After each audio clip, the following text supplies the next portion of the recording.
As a mom. What? You can't identify as a mom. No, they won't. No, yeah, I don't want to even get into that. Yeah, whatever. Let's not even go there. Okay, am I on? Am I in the room? Am I? Are you live? Cindy, are you? There we go. There we go. So, we're set up for BSF, which makes it even weirder for all these seats, but it saves the guys lots of time.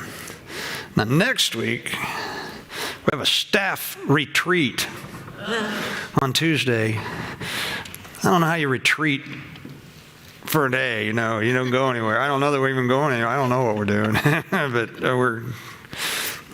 they don't ask me to participate anymore. They have Tim Ayers sightings on the staff. They know Tim Ayers has been sighted in the hall. I'm here so infrequently. It's okay. They understand. Couple of things. Some of you came last week, and I had a wonderful time greeting you. I had a wonderful time greeting you, but I need your email addresses, so I'm going to put this down here with a pen before you leave, and please print your email addresses, because some people have gotten my class notes who are like, who are you and why are you sending me? Because I got it all wrong when I put it in so I'm going to put it right down here, and we'll get you on the list, and you'll get the notes and any updates. Speaking of updates, as we sit here, I am becoming a grandpa for the 9th time. I have a daughter who is they're inducing her right now. They said, we need that baby out of there. So I just talked to her at about an hour ago. And so it's the last one. Are you sure? Because everybody's been,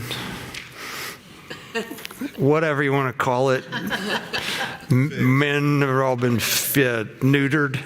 Yeah. Yeah, so it's all that's behind him. I won't go into any other details. It's we'll just leave it at that. But 9's plenty. That's all I got to say. But I'd take a 10th. I remember my mom, when we told her we were going to have our 3rd child, she says, the worst thing a grandma could say, I don't know if I have enough room in my heart for love for a 3rd one. And I was like, that's not what you say to a pregnant woman. I don't know if I have enough love in my heart for another baby. It's like, no, don't say that. I kept my mouth shut. I just let my wife carry that for the rest of her life as a deep wound. Anyway. So, I don't know, I'm feeling pretty good. Pretty good. Not that you care how I feel, you just want me to teach. So let's get... What are the age ranges of the 9? They're 11 down. There's an 11-year-old who's a tween, and she's the most tween you can get. And then we have one who's, did I tell you that he's 10, he's in the 4th grade, and they did an electronic birthday card to some member of their class. Everybody's writing, happy birthday, and he goes, happy day you escaped from your mother's uterus. And he was furious when he was reprimanded for being inappropriate. And I said to him, or I didn't say to him, his dad called me, that's my son.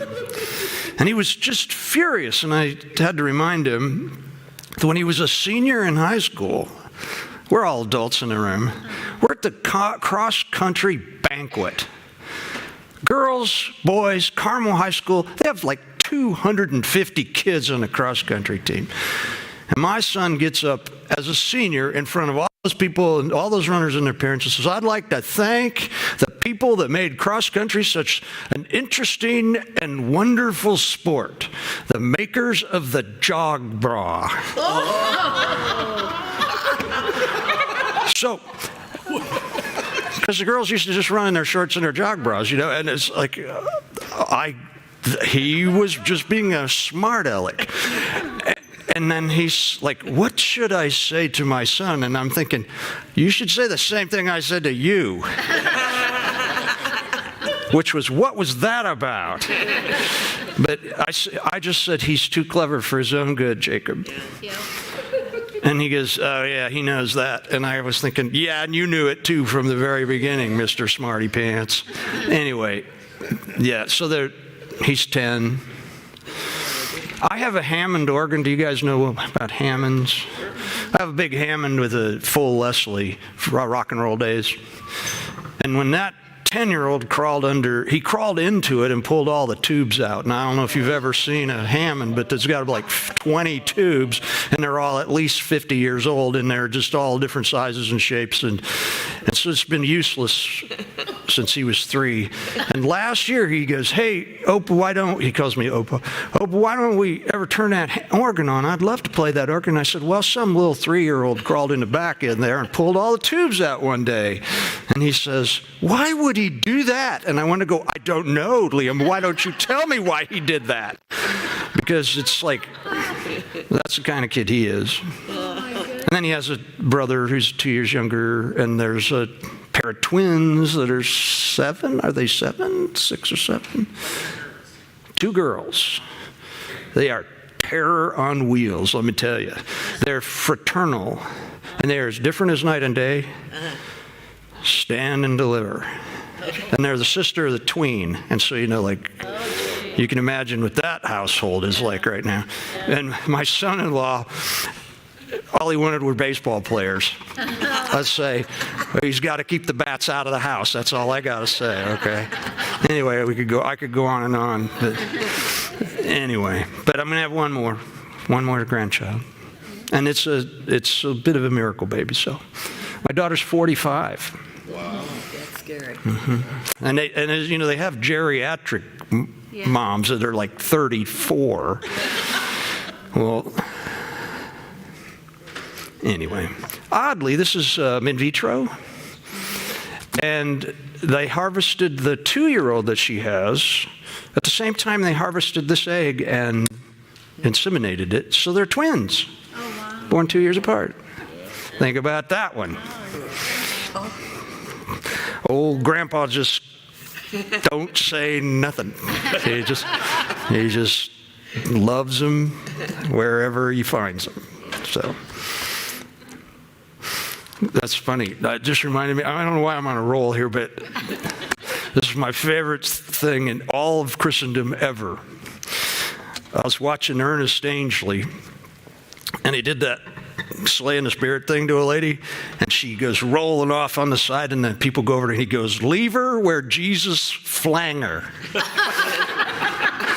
And I've always wanted to say that in a service sometime. No, just leave her where Jesus flang her. I don't know, that's what I sort of quoted that when I said, I sort of said, yeah, leave her. And on we go. This is a really important passage, and what is it? This last one's in Bend, Oregon, is that correct? Yes, in Bend, Oregon. Yeah, she's in Bend, Oregon. Not for much longer. They're planning on moving back to Northern California. They can't deal with the temperature extremes. They've not lived in temperature extremes. So snow and 105, they just, no. Give me Menlo Park, they say. So anyway, we'll see. Well, let me pray for us. I'm excited about this passage now that I've wasted 10 minutes of your time. What is it? There are 10,000 comedians out of work right now, and I'm telling jokes. Sheesh. Anyway, Father, I am so thankful for this time together. Thank you for your word and for how it speaks to the core of our lives, and it gives us reasons to live, Lord, and purpose to our lives, and helps us to make the right kinds of decisions and to change your world for the things that are dear to your hearts. And so I pray that tonight something in what we look at in this difficult passage will move us towards you in ways that makes us deeper servants of your of you and of your mission in the world, I pray in Jesus' name. Amen. All righty. We're in the middle of this ongoing discussion by Jesus where he's answering the question. He said that the temple's going to be torn down, and they're going, when? His disciples asked, when? Is there a problem here?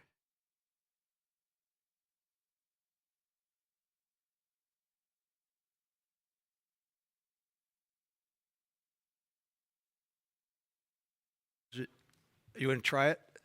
Let's see. Am I working? What? Are you wanting me to keep talking? Yeah, keep. Oh, you want her to come up? I don't know what's going on here. I was going to go Cindy Ramsey, ladies and gentlemen. That's what I was going to. But yeah. Can you hear me? You can hear me? Well, there's not enough of us, so we get in trouble. We'll just all come down here, okay? It was just. Anyway, we are at the point, Jesus has given a lot of details about, I would say, what's coming. We talked a lot about it, but I'm just going to start reading where we're starting, but he has somewhat changed the subject. What Mark gives us next in this space, or in this ongoing, I don't want to call it a sermon, it's just Jesus foretelling the future, essentially. He's going to give us a very specific time-related clue that's going to answer the disciples' initial questions about when will this happen, what are the signs, and we read this. It says, the day is coming when you will see the sacrilegious object that causes desecration standing where he should not be. Reader, pay attention. Then those in Judea must flee to the hills. A person out on the deck of a roof must not go down into the house to pack. A person out in the field must not return even to get a coat. How terrible it will be for pregnant women and for nursing mothers in those days. Pray that your flight will not be in winter, for there will be greater anguish in those days than at any time since God created the world, and it will never be so great again. In fact, unless the Lord shortens that time of calamity, not a single person will survive, but for the sake of his chosen ones, he has shortened those days. Okay, I'm going to stop there. I have notes, Pastor, but I got a lot of notes on this. And the other thing is, like, how encouraging, huh? This passage, oh, Jesus, he's laid it on here. And when it says a day is coming, it says, he is actually moving beyond what I would call the, as he called them himself, the birth pangs, to actual movements, or moments rather, during the time of this period that Jesus is referring to as these days, during these days. Now, he's going to use a couple of ways to speak about this space of time. The only positive thing that I can think of about him is that when he calls them these days or those days or that kind of thing, he's actually making it sound like there's a limit to it, like it's a specific space, like whatever's about to happen isn't going to happen forever. This isn't the end of all things here, like what we're talking about. But he begins by talking about something that really has challenged readers and scholars for centuries. And it's, the literal Greek says, but when you see the abomination of desolation stand where, and it's he or it should not be. And man, that raises all kinds of questions. It just raises all kinds of questions, and we need to talk about them. The phrase itself comes out of Daniel chapter 9:27 and Daniel 11:31 and Daniel 12:11. Obviously, Daniel is talking about them. And these verses in Daniel, oh, good, there they are. The ruler will make a treaty with the people for a period of one set of 7, but after half this time, he will put an end to the sacrifices and offerings. And as a climax to all his terrible deeds, he will set up a sacrilegious object that causes desecration until the fate decreed for this defiler is finally poured out on him. His army will take over the temple fortress, pollute the sanctuary, put a stop to the daily sacrifices, and set up a sacrilegious object that causes desecration. And then from the time the daily sacrifice is stopped and the sacrilegious object that causes desecration is set up to be worshipped, there will be 1,290 days. Now, the Jews were really familiar with this prophecy. They were wondering when it was going to come. And by the way, all three of these are in reference to the exact same moment. This isn't three different times. This is the same moment spoken of in three different places. And I have to tell you that there had already been, in the Jewish world, at the time that Jesus said this, a number of occasions or moments that seemed to fulfill Daniel's prophecy. First, though, I want to give you a good definition of what the phrase an abomination that causes desecration, what it means, okay? Abomination is really clear in the Hebrew, and it's really clear what an abomination is. An abomination is something that is so repulsive to God and to his people that they just cannot deal with it. They can't have anything to do with it. An abomination, anything that's called an abomination, God is disgusted by it, and likewise should be his people. And there's a bunch of abominations in the Old Testament. You can look them up yourself, but there are bunches of them. Now, anything that is desolation, that actually means that due to its profanation or making something so profane that you abandon it. And within the context of Daniel, it's always about the temple. The temple has been made so profane by something that people abandon it altogether. Okay? They want nothing to do with it. So an abomination that causes desolation means, and here's the problem, it says, Jesus says, when the abomination that causes desolation is when he is standing in the temple. So that's important because it's an implication that it is a man and not a something. Because I'm going to tell you all the things that the Jews thought were the abomination that caused desolation up to the time of Jesus, and even some afterwards, before the destruction of the temple. Okay? So what he's saying is that something is good, someone is going to come along, or just the general term is that someone or something has come along that is so disgusting to God and to us as his people that it's been in the center of the temple, and we're so done with it that we're just done with the temple. All right? That's what we're talking about. This is a pretty hefty concept. Now we know that there were things that happened that led to the Jews being so overwhelmed with how disgusting that was that they had to clean the temple out and rededicate it and start over. And I'm going to give you some of those now, so you'll see. Let me get... Yeah. I'm just going to say this. That phrase that gives us the abomination that causes desolation has been translated a whole bunch of different ways to try to get the idea across, because it's such a complicated notion.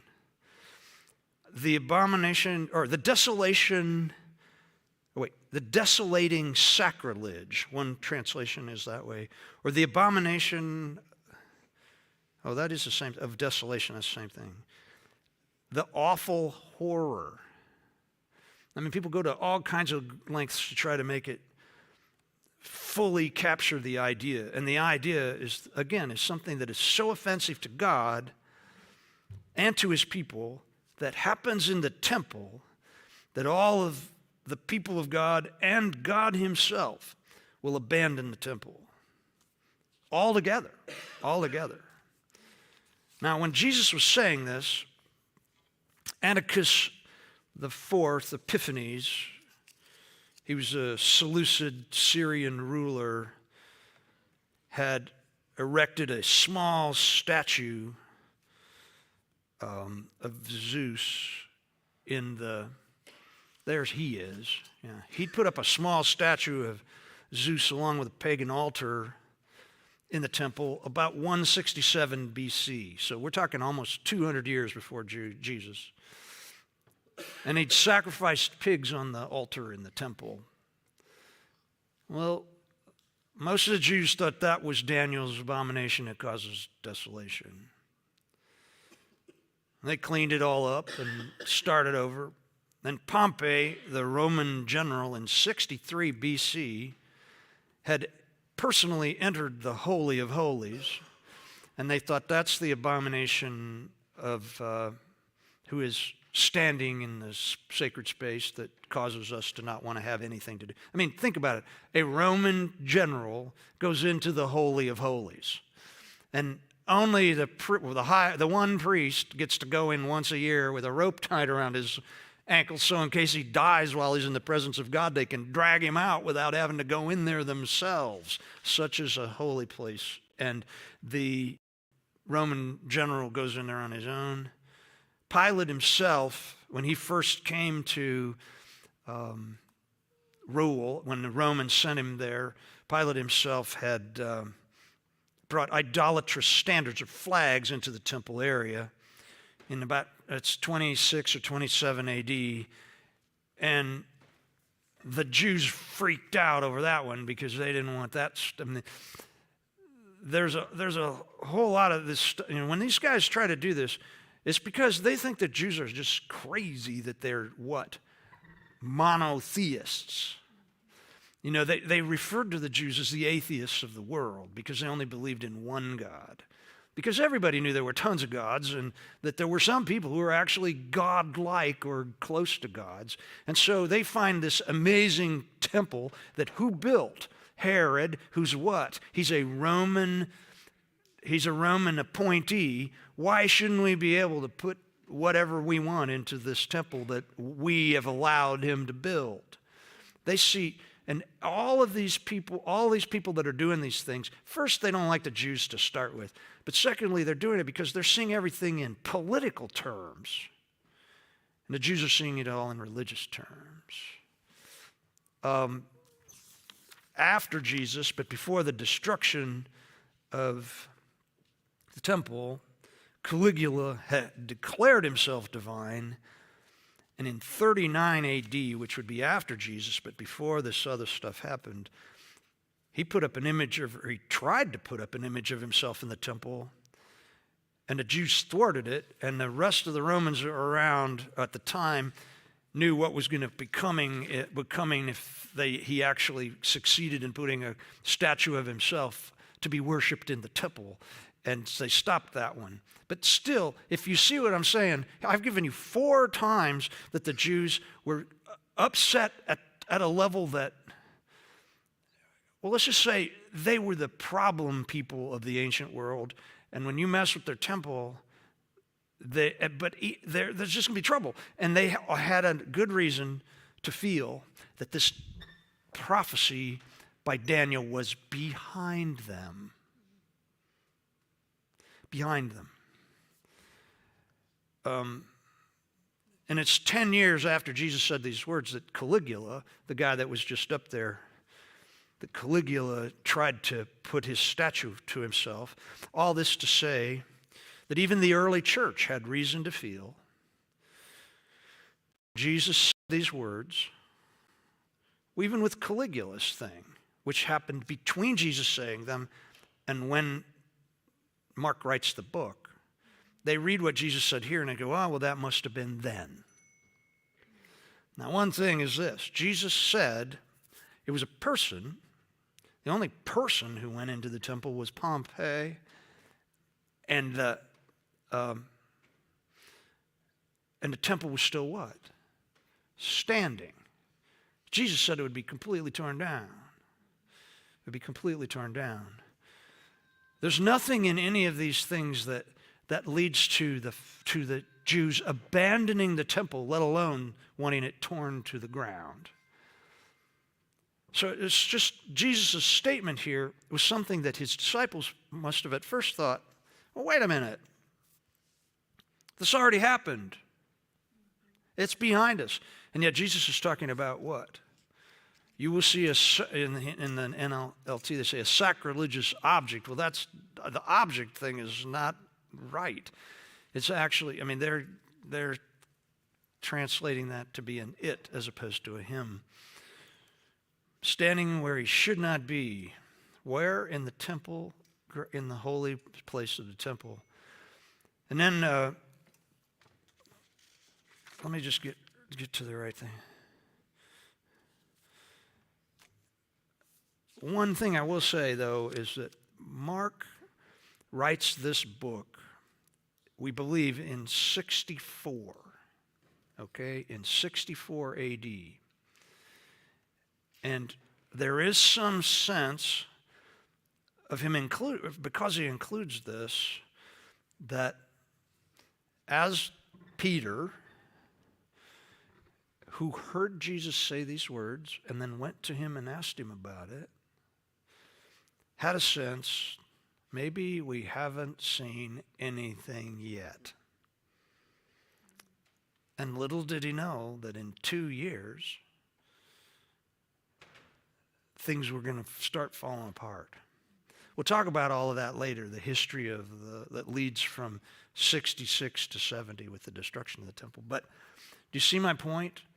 I think that it was important for Peter to talk about and for Mark to get written down, because as they thought about all the things that people were saying were the answers to Daniel's prophecy, maybe there's something coming that Jesus was warning us about that's way worse, and it's coming, and we better watch for it.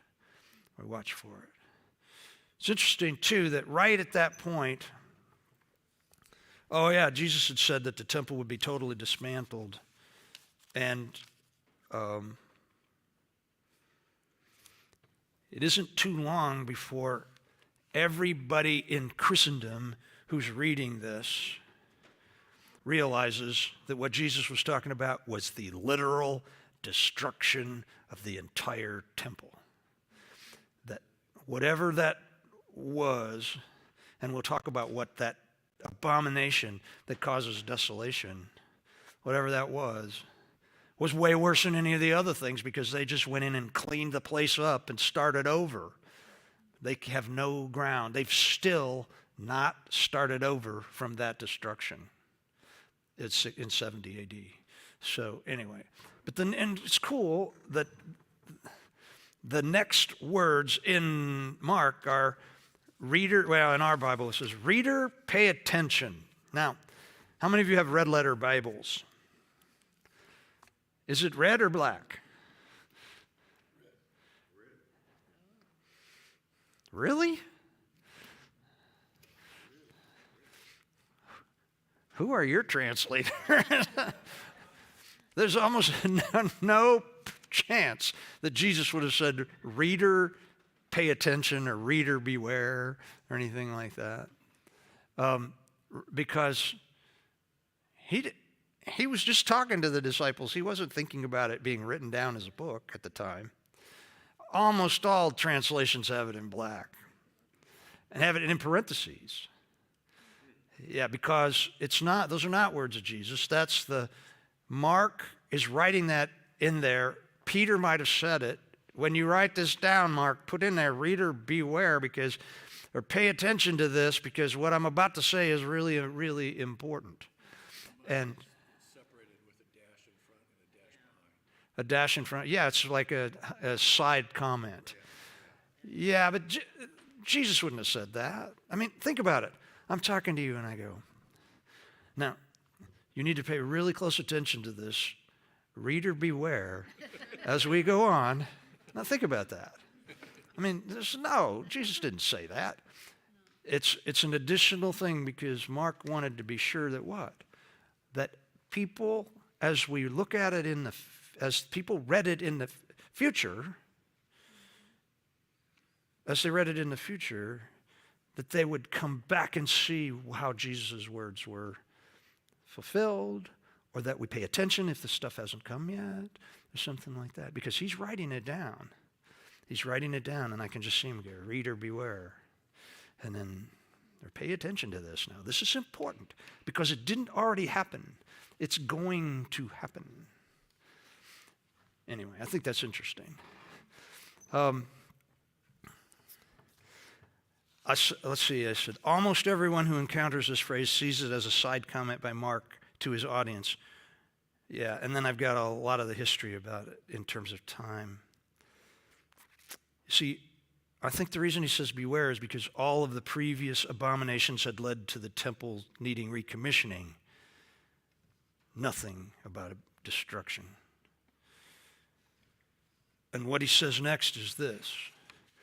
He goes, then those in Judea, the then points back to what? When you see that abomination when you see that. And so he's given them a clear idea. They need to be looking for something that is so overwhelmingly disgusting happening that you know that this is coming. He says, those in Judea must flee to the hills. I just want to say about that, first off, that, wait, let me look at my notes real quickly.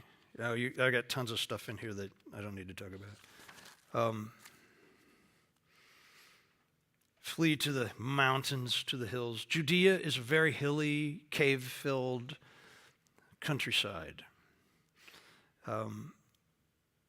That running to the hills, head for the hills kind of thing, had long been, even as far back as David's day. Do you remember where David used to hide out?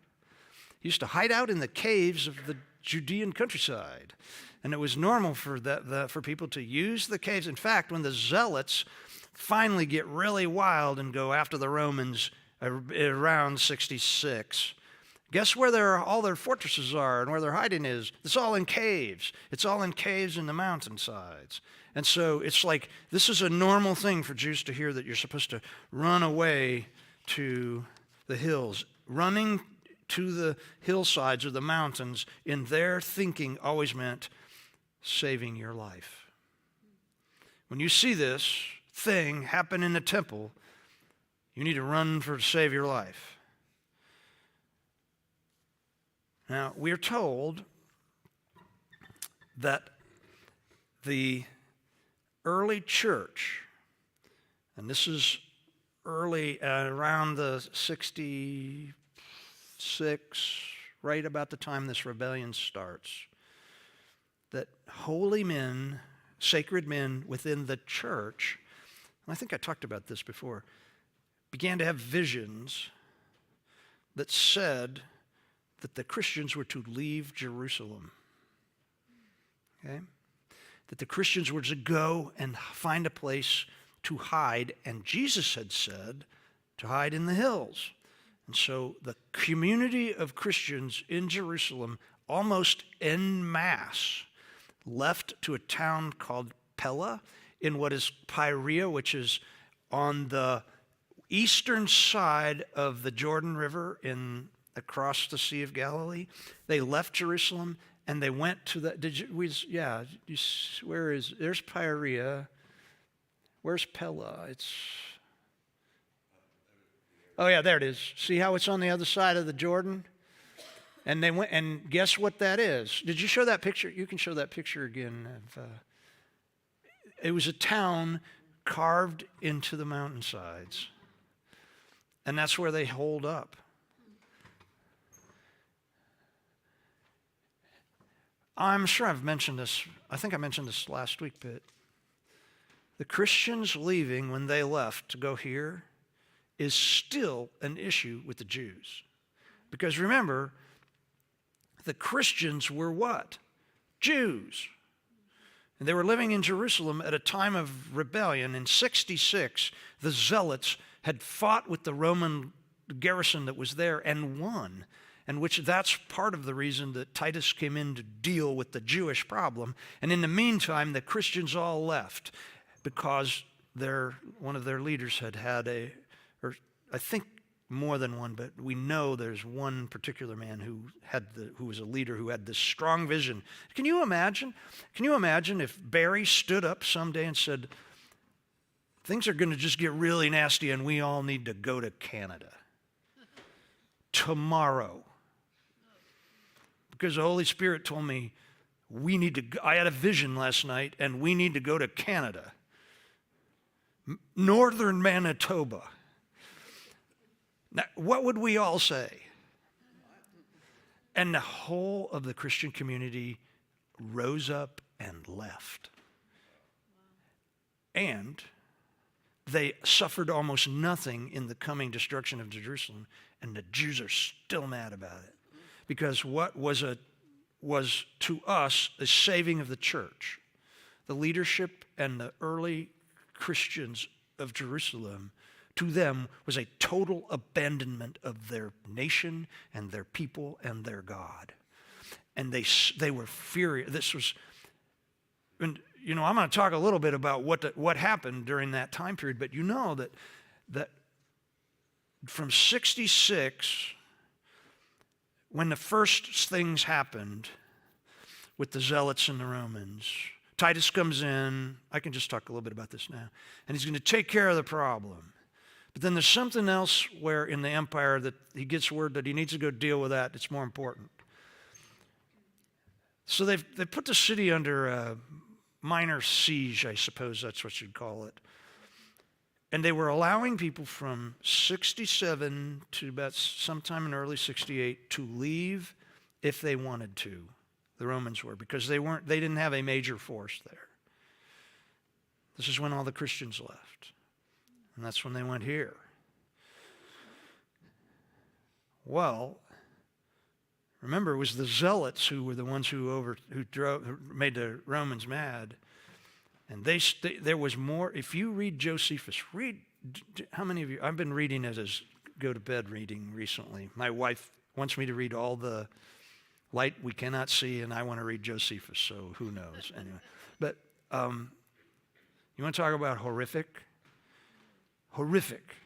And it's not what the Romans have done yet. It's what the Jews did to each other.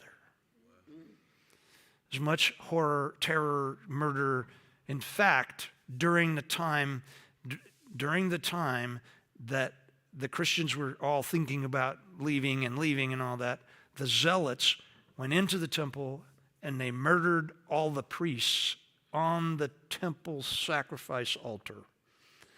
And that's what the Christians said, this has to be the abomination that causes desolation. We're out of here altogether.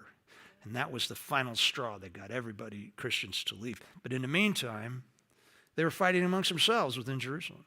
The other interesting thing was that most Jews had the notion that because the temple was the space where God lived, and because they were the elect people of God, there was no chance that God would allow the Romans to overthrow Jerusalem.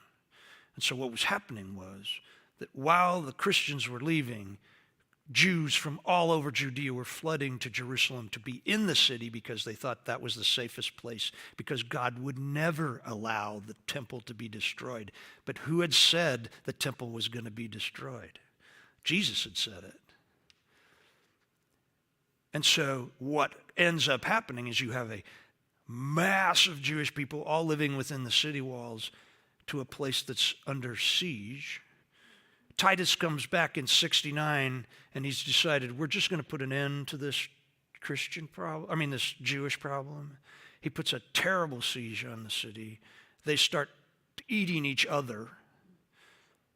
And people who try to escape are crucified. They say that the forests of Judea were completely stripped away because they needed all the wood for crosses. That the Romans were done with it. And in 70, they just put an end to it, and they tore the whole thing down. This is a tremendous, Josephus was there, and then somehow he got out and was on the good side of the Romans and wrote this history. It's worth a read. They need a Cliff Notes of Josephus. Maybe I should do that when I retire. What do you think? But my point is this. Jesus is saying, he's saying there's this abomination that causes desolation is coming. And then Mark adds, and you better pay attention to this, reader, because he knew he was writing it down for people to read. And maybe he's talking, reader, to the first person who reads it to somebody and say, pay attention to this, emphasize this for people. And he says, those in Judea must flee to the hills. Well, that makes sense. And then he says, he gets really personal about it, and he goes, a person on the deck of the roof must not go down into the house to pack. Now, that's a really nice way to say what it says in the Greek. I won't worry about it exactly what it says, but you know how the houses then were all flat roofed. The roofs were that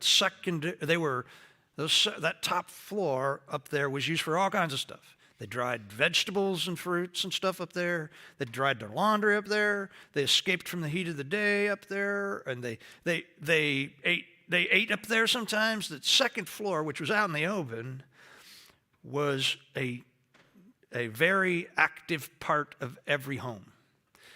And you got up, and they didn't have stairs on the inside like we do. They had stairs on the outside. His point is, and it makes perfect sense, if you're up on a roof and you hear that this has happened in the temple, you come down off of that roof and you run right straight down and you head for the hills. Don't you dare go back in the house to get anything, because you better hurry, because trouble is coming. And at the time when all this stuff was happening, it might be other Jews. You need to get out of here and protect yourself. Now, Jesus is talking to whom? His followers who have already chosen to be followers of Jesus. He's telling them, you need to get out of here. Everything he's talking about now is about make haste. Haste is the most important thing. It's like, but can you imagine? We've had some of that just recently. In the Florida hurricane, some people waited till the last minute, and then they just had to run for their lives, and they have what left?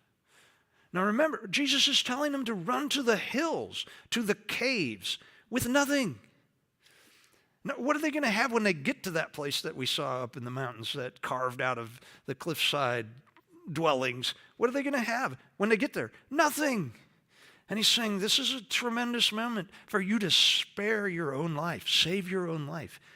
You may not have anything. It's going to get worse, he says. The person out in the field must not return to get his coat. Now, this is really, you need a break from me. I've been just worked up tonight. But when people, and 90-some% of the people of Israel were farming people. They wore these outer garments. And I always forget how to pronounce it. It's amartion, I think. Is it up there? So I can. Oh, it's amation. Okay. I had an R in there. I'm sorry. I can't remember every Greek word, okay? See it up there? It's a hemation. It's not an ima. It's like an H, hemation. What that is a heavy outer garment. They used them to keep them warm during the day. They used them as blankets at night when they slept. They put them on as blankets. Yeah, I'm sure you've heard me talk about this before. That they're very heavy. Everybody's was individual, really expensive.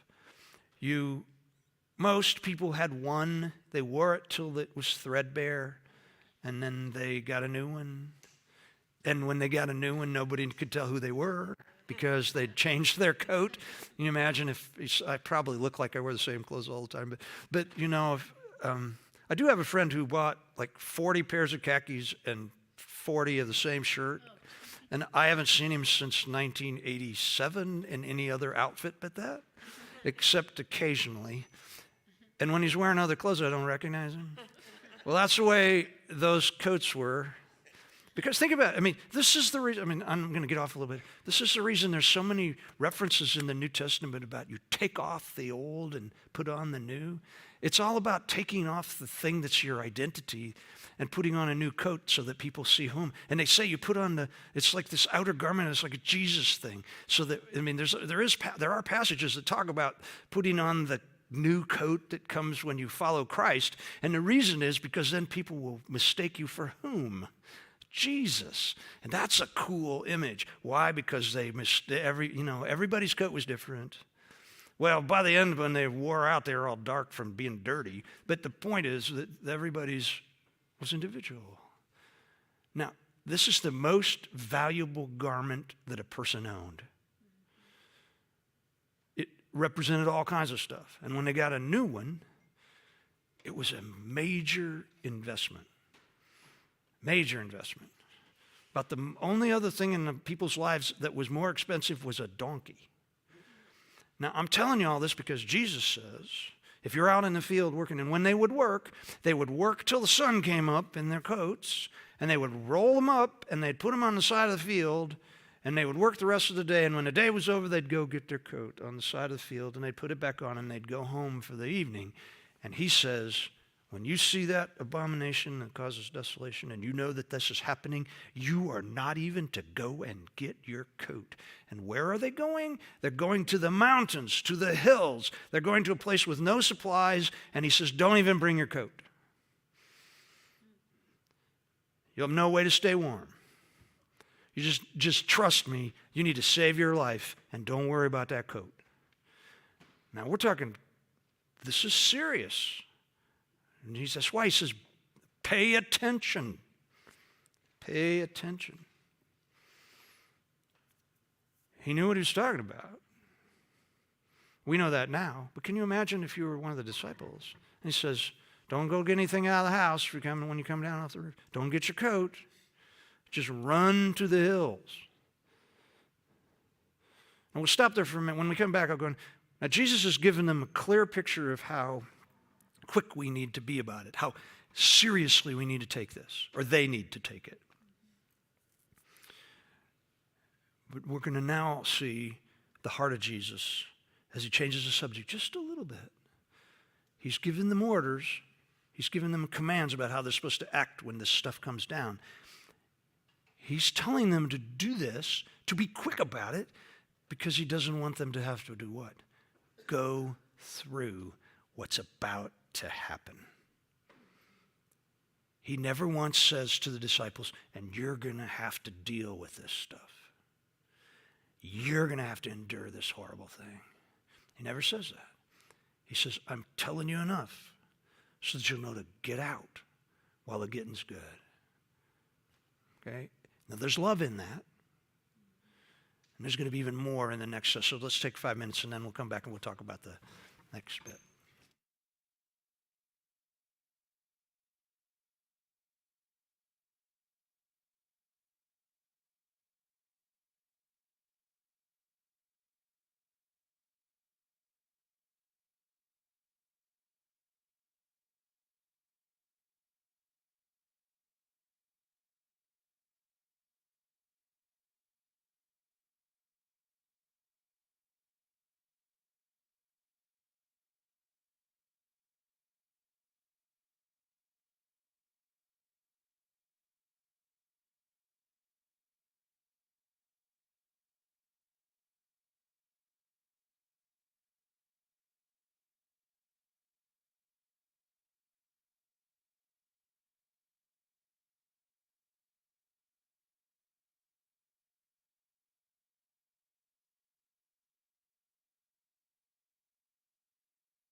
for my birthday. And I've used it every place I've spoken since. And she's having a baby tonight. So she's 45. So I've been using this for 35 years. Everything I've ever done, I've carried this clipboard up with me. So isn't that fun? I think that's fun. So I don't even think she knows. Anyway. We're at what Jesus says next here. He's speaking to things that are probably weighing heavily on his mind, and it represents his heart. What's on his mind is how will this moment affect pregnant women, nursing moms, and how difficult will this time be for those who have listened to him and then have run to the mountains with nothing should these things happen in the winter. Jesus is prophesying here, yes, but he is giving instructions for what to do when the times come, but he is still concerned about those who are most vulnerable. And I think that's really important for us to see that. Most prophetic utterances do not carry with them statements about the heart of the prophet themselves in the moment. Everything that he says in these next few sentences begins with the word woe. And I don't know that it's not even in the NLT. They go, woe, W-O-E, not W-O-H.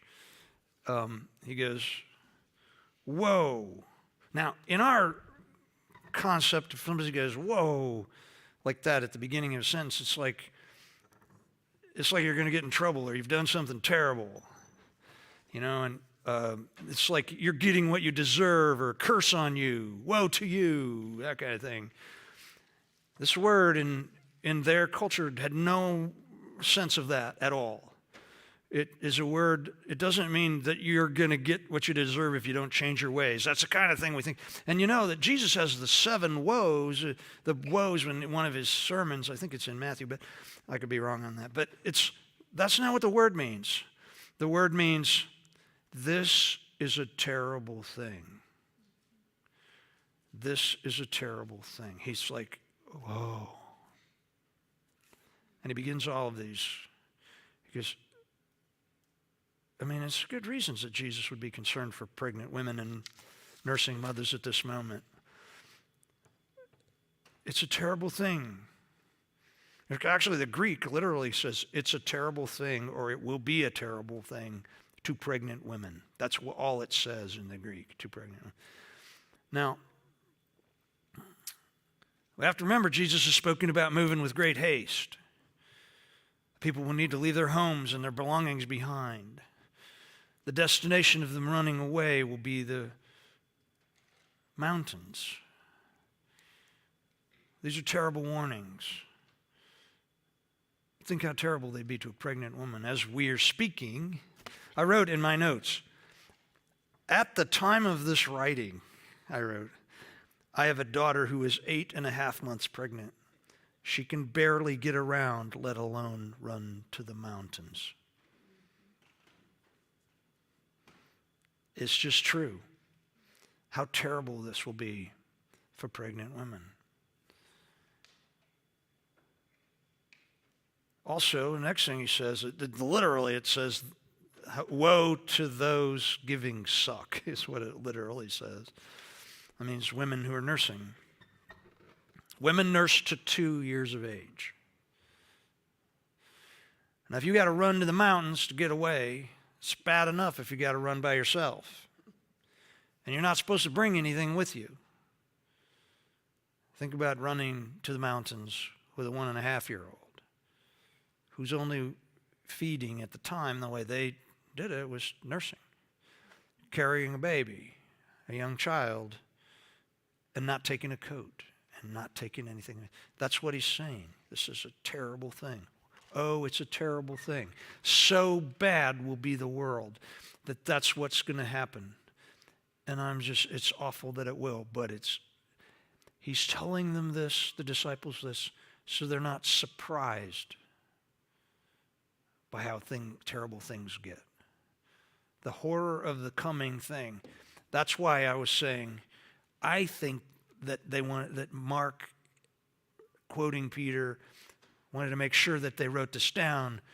Because, why? Because you think it's been bad. Jesus is describing something that you've never seen anything like it before. And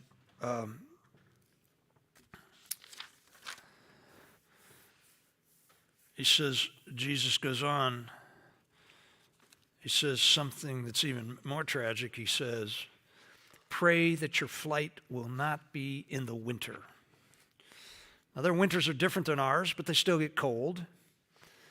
The primary reason for praying that it doesn't happen in the winter is because their winters were characterized, or are still, by heavy, heavy rains. You know what a wadi is? A dry stream most of the year that fills up with water quickly and becomes a torrential river because of hard rain. There's no way to get to the mountains and get away from where they are in that part of the world without crossing them. He says, pray that it's not in the winter, because why? Because you can't cross them. Josephus tells us about a group of Jewish, I would call them refugees. They were trying to get away from Jerusalem. About 69, I think it was, 69, when Titus is putting the clamps on. A large number escaped. Huge rain came. The wadi rolled up. They couldn't cross. It was too swift, dangerous. And guess who caught up with them? And they just slaughtered them, the Romans. Why? Because they couldn't cross the river. They couldn't cross the dangerous water. Jesus says, just pray. Now this is, and actually that pray is going to command. You are to pray that this does not happen in the winter.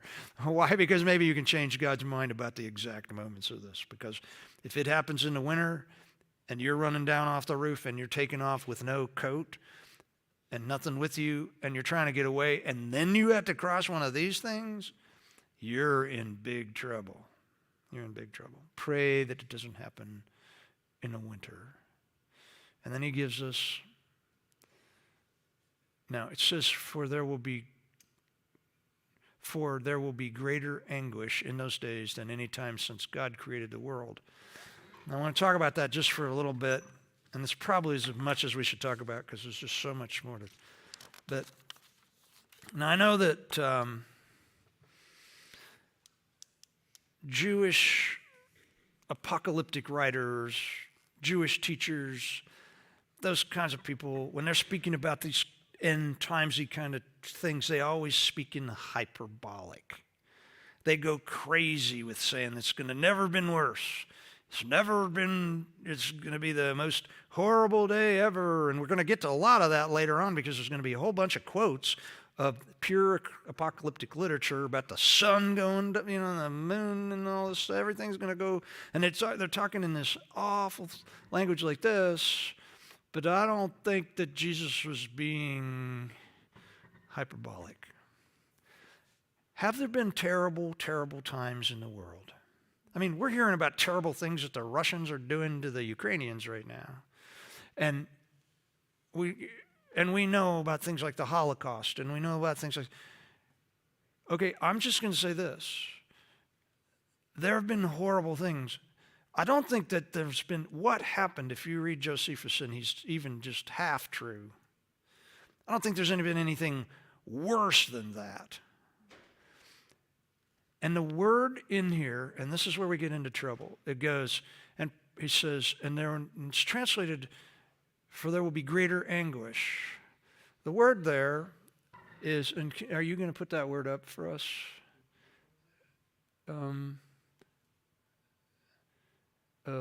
Maybe you will. Yeah. Thlipsis.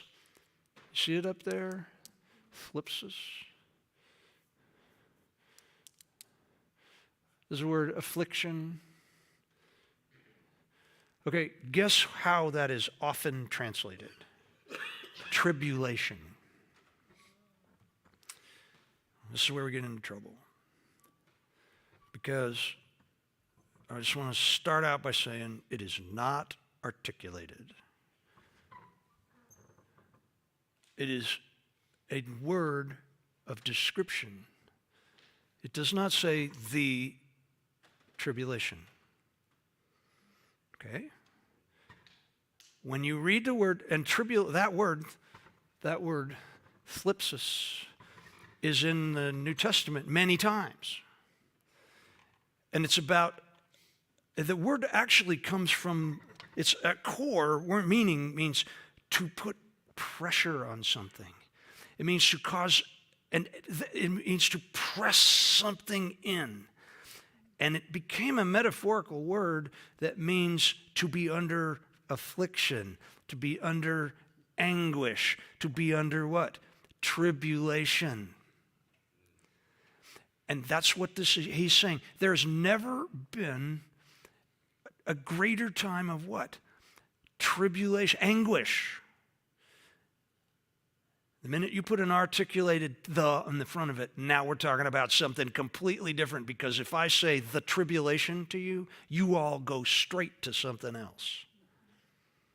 You stop thinking about 70 AD and you start thinking about Left Behind. And I just want to say, this particular moment in this passage has caused tons of people to see the word and think that Jesus changed the subject and that he's going for the future. See what I'm saying? Simply because it's translated tribulation. That's why the NLT, I'm sure, translates it differently. Because once we start doing this, because it's in this apocalyptic sounding language of a terrible time and horrible things and all of this stuff, and then you see, and there's never been, what is it? And you go, for there'll never be a greater time of the tribulation in those days, any other, and suddenly you're talking about something completely different.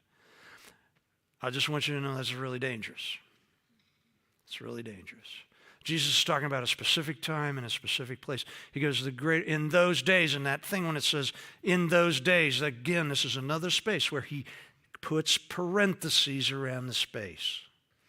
There's a beginning and an end of those days. The end of those days is when the temple is torn down. And why does the temple need, we can talk about it. He said, and since God created, I mean, he's getting really, I guess you can say he's going way out there to say that nothing's ever been this bad. No anguish, no pressure on human beings, no affliction on people has ever been this bad since God made the world. And then he says it will never be this as great as this again. I really think he means it'll never be greater. But here's the reason that it's great in God's mind. It's that the vast majority of the reason that the temple needs to be destroyed and that Jesus speaks about it in 33 AD, about something that's coming in 70 AD, is because he already knows that what's going on in the temple right then is already an abomination to God. That the way that the people were carrying themselves religiously, the way the priests were operating, the way that things were working, the injustice in the systems, and by the time you get to the end, when you've had the zealots murdering the priests on the altar and people killing one another to eat each other, those kinds of things all happen. Do you know that they tried to keep carrying on the sacrifices regularly in the temple throughout this whole period of time to get God to act, and they had plenty of animals to sacrifice, and yet they starved to death and ate their own children. Now, I'm just saying, this is why God was done. And they brought it on themselves. We can blame the Romans, but they brought it on themselves. And Jesus, and we'll talk about this next week, Jesus says, get out.